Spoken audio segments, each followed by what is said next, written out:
ৰাতিপুৱাই ফোন আহিল, মোৰ এটা পাৰ্চেল আছিলে। কেক বনাবৰ কাৰণে মই কেইটামান বস্তু অৰ্ডাৰ দিছিলোঁ আৰু ভাবিলোঁ আপোনালোকৰ লগতো শ্বেয়াৰ কৰোঁ বুলি।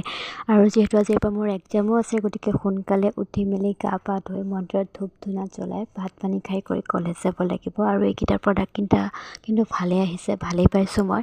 তাৰপিছতে মই মন্দিৰলৈ গ'লোঁ। আমাৰ ঘৰতে থকা মন্দিৰটো চাওকচোন, ইমান ধুনীয়াকৈ পাপাই সজাই কৰি ৰাখিছে। আৰু বহুত কি বুলি ক'ম, চাকি বন্তি দিলে ইয়াত ফল পোৱা যায়।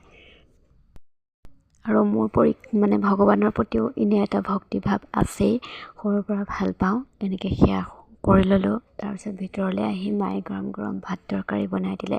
খাই লৈ অলপমান ৰিডিং কৰিলোঁ, যিহেতু এক্সাম আজিৰ পৰা মোৰ ষ্টাৰ্ট হৈছে। বহুত ভয়ো লাগি আছে।